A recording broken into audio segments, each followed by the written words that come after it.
오늘은 다니엘서 6장에 있는 말씀을 통해서 기도하며 감사하였더라 하는 제목으로 말씀을 드립니다. 나의 힘이신 여호와여, 내가 주를 사랑하나이다. 우리가 누군가를 사랑하면 만나고 싶고 대화하고 싶고 합니다. 하나님을 사랑하는 것도 그렇습니다. 하나님을 사랑하는 이는 하나님과 기도하며 그분을 만나며 교제하는 일을 기뻐합니다. 오늘 본문에 보면 다니엘도 하나님을 사랑하여 늘 기도하고 또 감사하는 생활을 했다고 말씀하고 있습니다.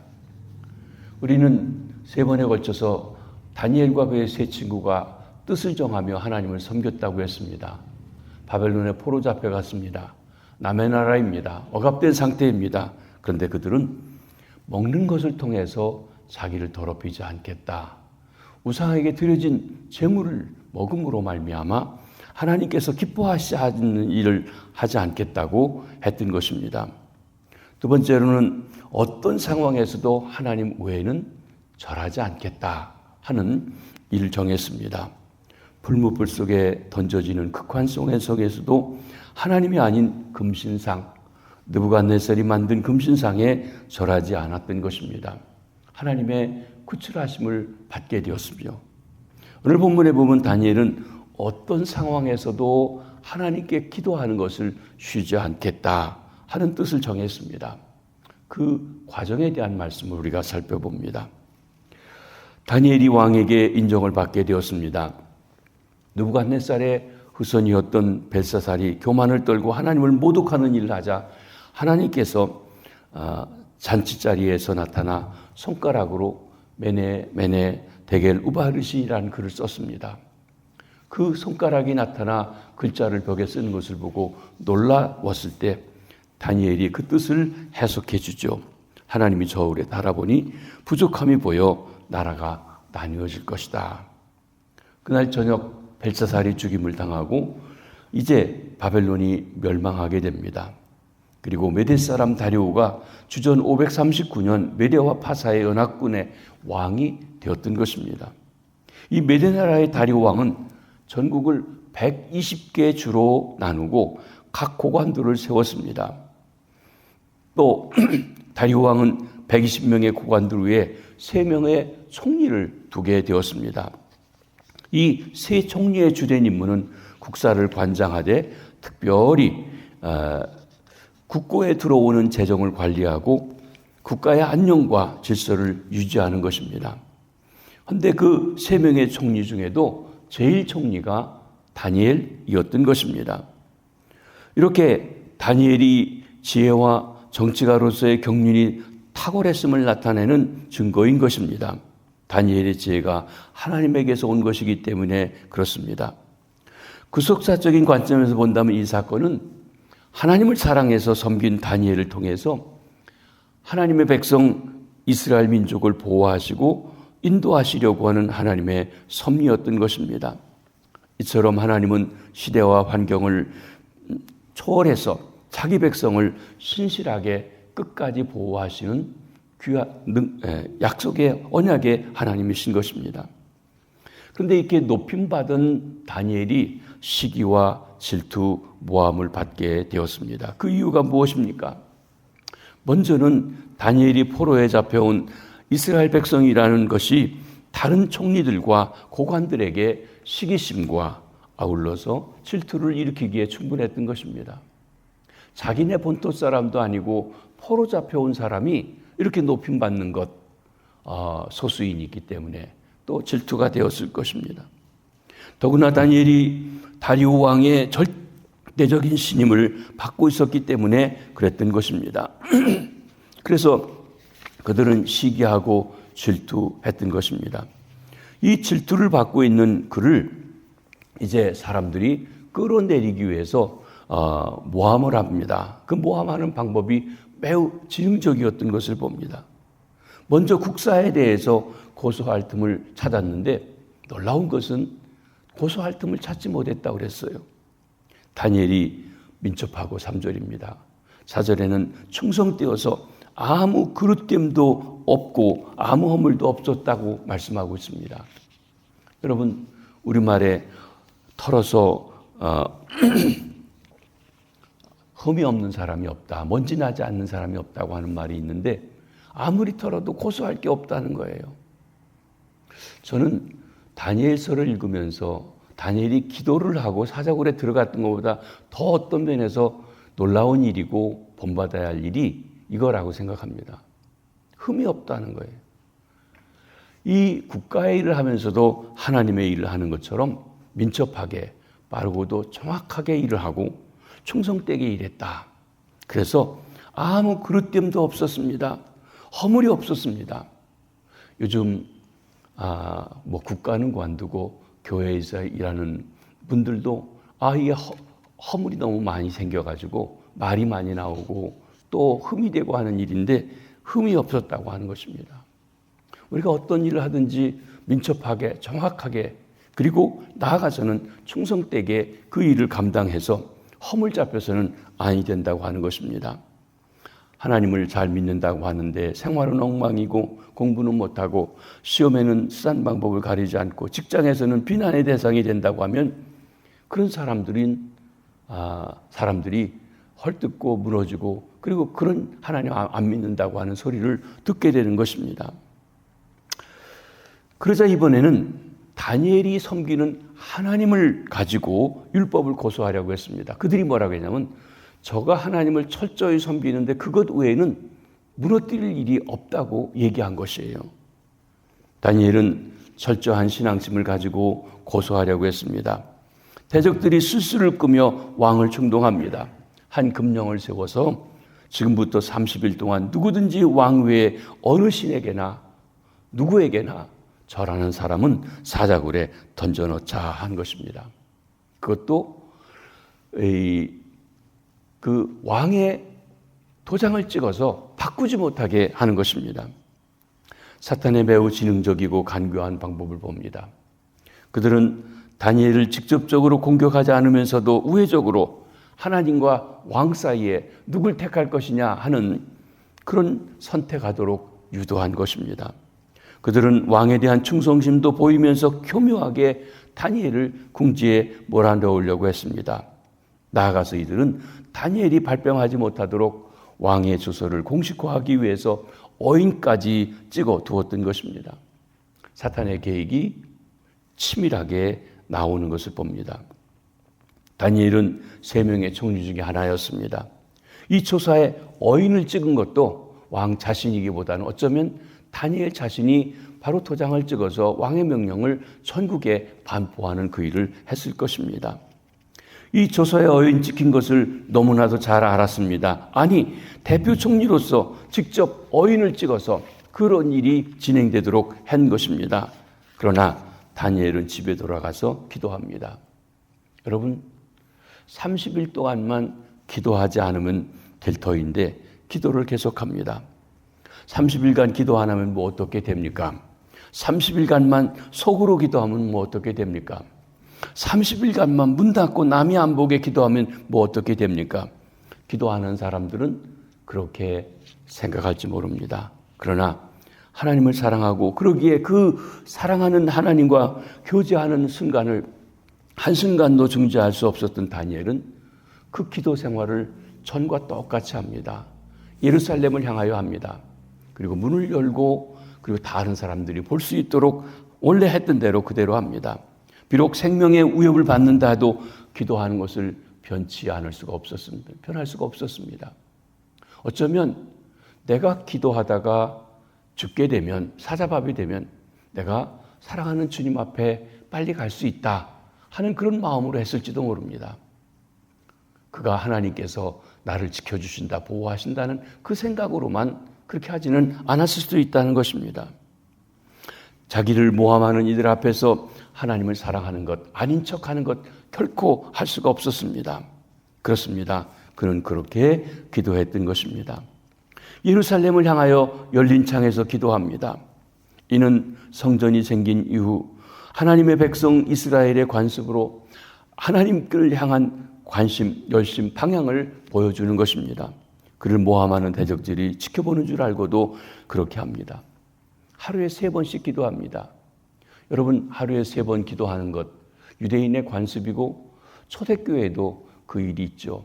하루에 3번씩 기도하는데 9시 기도, 오전 기도, 또 정오 기도, 오후 3시 기도 이렇게 가서 그 기도할 때 그들에게 기도의 습관들이 있었습니다. 규칙적인 기도 생활을 보여주는데 다니엘의 탁월한 영성에서 그 기도가 있었음을 보여줍니다. 무릎 꿇고 기도했다고 했어요. 경건의 표현인 동시에 하나님에 대한 절대적인 순종이기도 합니다. 더 나아가 감사하며 기도했다고 했습니다. 포로된 자신이 그렇게 귀한 위치에 올라 인정받게 일하고 된 것 하나님의 은혜요 도우심인 것을 늘 감사하면서 살았다고 하는 것을 보게 됩니다. 우리는 감사가 많이 없어요. 사람들이 당연한 것으로 받고 감사하지 못하는데 그는 하나하나 하나님께 감사했다고 한 것입니다. 다니엘을 지켜보던 이 대적들이 즉시 이 일로 다리오 왕에 갑니다. 다리오 왕은 다니엘에 대한 고관들의 참소를 매우 불쾌하게 여겼습니다. 그런데 자기가 도장까지 찍어서 발표한 법령이기 때문에 바꿀 수가 없는 것입니다.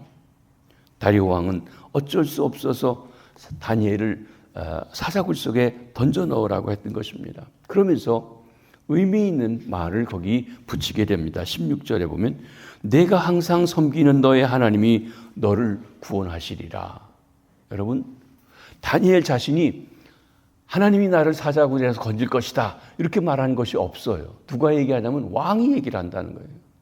그러니까 왕이 그동안 보니까 다니엘이 그의 하나님을 얼마나 정성있게 섬기는지 하는 것을 보고 있고, 그런데 아주 신실하게 민첩하게 일하기 때문에 그를 중용하면서 그 하나님이 너를 지키시길 원한다 하고 말합니다. 여러분, 다니엘서 3장에 다니엘의 세 친구가 맹령한 풀무불 속에 던져 넣을 때 느부갓네살 왕이 교만을 말하면서 말한 적이 있었습니다. 너희가 만일 절하지 않으면 즉시 너희를 맹렬히 타는 풀무불 가운데 던져 넣을 것인데 능히 너희를 내 손에서 건져낼 실이 누구겠느냐. 그런데 다리오 왕은 다니엘을 보고 내가 섬기는 내 하나님이 너를 건지시기 원한다고 했던 것입니다. 이를 보면 다리오 왕이 다니엘을 얼마나 신뢰하고 또 청해했는지 보여주고 있는 것입니다. 또 다니엘이 하나님을 신실히 섬기는 것이 그의 삶과 업무에 나타나 있어서 왕이 다니엘이 하나님이라면 사자 입에서도 건져줄 수 있다고 신뢰했던 것입니다.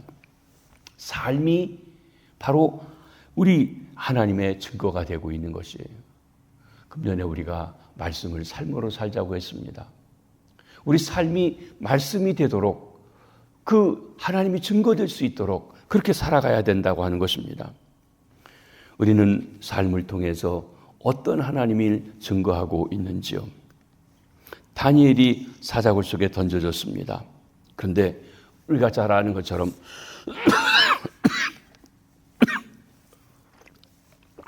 하나님께서 그 천사를 보내서 굶주린 사자의 입을 뽕했습니다. 밤새 함께 사자굴 속에 있었으나 사자들이 그를 상하지 않게 되었습니다. 그의 무죄함이 드러난 것입니다. 여러분, 이 다니엘을 사자굴 속에 넣고 성경에 보면 다리오 왕이 오히려 금식합니다. 그리고 애가 타 있습니다. 향락하는 것도 금하고, 그리고서는 간절히 기도하다가 새벽녘에 그 굴을 향하여서 달려가는 것을 보게 됩니다. 왕은 사자굴에 가보니까 다니엘이 멀쩡하게 살아있는 것을 보고 몹시 기뻐합니다. 조금도 상하지 않은 것을 확인했습니다. 그리고 성경에 그에 대해서 덧붙여서 이렇게 말하면 23절에 이는 그가 자기 하나님을 믿었음이더라. 다리오 왕이 다니엘을 고소하던 사람들을 오히려 사자굴에 던져 넣었습니다. 그랬더니 그들이 굴에 닿기도 전에 굶주린 사자가 그들을 움켜서 뼈 하나도 남기지 않고 다 그들을 상하게 했던 것입니다. 여러분, 그때 다리오 왕이 소설을 내려서 다니엘의 하나님을 섬기라고 그들에게 명령했던 것을 보게 됩니다. 거기 다니엘서 6장 26절 27절에 보면 내가 조서를 내리노라 내 관할 아래에 있는 사람들은 다니엘이 하나님 앞에서 떨며 두려워할지니 그는 살아계신 하나님이요 영원히 변하지 않으실 이시며 그의 나라는 멸망하지 아니할 것이요 그의 권세는 무궁할 것이며 하늘에서든지 땅에서든지 이적과 기사를 행하시는 이로써 그는 구원도 하시며 건져내기도 하시며 다니엘을 구원하여 사자 입에서 벗어나게 하셨습니다 하고 말합니다. 여러분, 살아계신 하나님이다. 영원히 변치 아니하실 분이시다. 하나님 나라는 멸망하지 아니할 것이다. 그의 권세가 무궁할 것이다. 구원도 하시고 건져내기도 하시고 하늘에서든지 땅에서든지 기적과 이적을 행하시는 분이다. 여러분, 하나님을 정확히 알리고 선포하는 일을 왕이 하게 되었습니다. 우리가 바로 하나님을 섬기고 믿고 하나님 때문에 어려움을 겪으면 그 일 때문에 하나님께서 높임 받으시고 영광 받으시게 되는 것을 보여주고 있는 말씀인 것입니다. 그렇습니다. 다니엘은 홀로 이방 나라에서 포로의 신분에서 어둠에서 하나님을 드러냈습니다. 어둠 속에서 작은 별같이 반짝이면서 빛을 나타내서 하나님을 드러내는 일을 하게 되었다고 하는 것입니다. 그렇습니다. 사랑하는 성도 여러분, 다니엘의 뜻을 정한 철저한 신앙생활, 그의 삶을 형통하게 했습니다. 그는 이 메대 나라가 파사 나라로 바뀌었을 때 파상 고레스 원년까지 그가 일을 하고 높임받고 사역했다고 말씀하고 있는 것입니다. 어떻게 그렇게 될 수 있었습니까? 그것은 하나님 앞에 감사하며 살아갔기 때문에 그랬습니다. 하나님에 대한 철저한 신앙이, 하나님에 대한 사랑이 그의 삶을 형통하게 했습니다. 형통했다는 말은 어려움이 없다는 말이 아닙니다. 어려움을 뚫고 믿음으로 나갔다고 하는 것이죠. 다니엘은 하나님을 순종해서 자기를 더럽히지 않겠다는 뜻을 정했습니다. 다니엘은 다른 관원들과 총리들이 자기를 죽이려고 모함할 때도 하나님만 바라보고 주 안에 있는 나에게 딴 것이 있으랴 하며 하나님께 맡기며 감사하며 기도했습니다. 어떤 상황에서도 기도를 쉬지 않았습니다. 사자굴 속에 들어가는 것을 알고도 하나님 앞에 감사하며 기도했다는 것입니다. 다니엘은 사자굴에 들어가는 것보다 하나님을 더 두려워하며 경외할 수 있었습니다. 이건 하루아침에 되지 않습니다. 하나님이 누군지를 깊이 체험하고 살아갔기 때문에 가능했던 것입니다. 그러한 철저한 신앙을 가진 다니엘을 하나님께서 지켜주셨습니다. 지혜를 주셨습니다. 용기도 주셨습니다. 정직하고 공의롭게 성실하게 살아가게 하셨습니다. 그래서 시대를 초월하는 형통한 삶을 살아갈 수 있게 되었던 것입니다. 우리도 하나님 앞에서 믿음을 다해서 살아가되, 여러분, 우리 신명기 말씀 목사님 새벽에 해주신데 거기에 하나님을 사랑할 때 어떻게 하라고 했습니까? 마음을 다하고 목숨을 다하고 뜻을 다하고 정성을 다해서 주 너의 하나님을 사랑해라. 그때 하나님이 지혜를 주시고 형통케 하시고 어려움도 뚫고 나아가 그 삶을 통하여 하나님이 드러나신다고 말씀하신 것입니다. 오늘도 우리가 새로운 삶을 시작할 때 어떤 일이 닥칠지 모르지만 우리가 주 안에서 주의 언약 속에 있음을 알고 주님을 믿고 찬송하며 살아갈 때 승리하는 삶이 될 수 있는 줄 믿습니다. 기도하겠습니다. 주님, 다니엘 포로 잡혀가 남의 나라에 가 있었지만 그 포로 잡혀간 것도 하나님께서 역사하시고 함께 하신 것을 믿으면서 하나님에 대한 신뢰를 거두지 아니하고 온전히 기도하며 나아갈 때 하나님, 사람들이 고소하는 일도 고소당할 수 없을 만큼 민첩하고 충성스럽게 일했고 사자굴 속에 던져졌어도 왕이 오히려 너의 하나님이 너를 지켜주시기 원한다고 말할 만큼 그 믿음을 드러내 보여주었습니다. 하나님, 우리의 삶에서 일터에서 이웃들에게 우리가 하나님의 사람인 것을 삶으로 보여주며 살아갈 수 있는 믿음의 식구들 되게 하시고 하나님을 진정 사랑하는 주의 백성들 되게 하여 주시옵소서. 오늘도 우리의 일터로 갑니다. 직장으로 갑니다. 학교로 공부하러 간 우리 자녀들, 손주들이 있습니다. 병상에 있는 환우들이 있습니다. 우리의 상황과 환경이 다르지만 어느 곳에서든지 주님 안에 있게 하시고 주의 약속을 의지하며 살게 하시고 하나님을 믿는 믿음 안에서 살아가서 하나님의 영광을 드러내는 귀한 삶, 복된 삶 되게 해 주시옵소서. 우리 민족을 긍휼히 여겨주시고 미국에 새로운 대통령을 주셨는데 복음의 가치를 드러내어 하나님 온 땅에 하나님을 드러내는 귀한 나라 될 수 있도록 축복해 주시옵소서. 예수님의 이름으로 기도합니다. 아멘.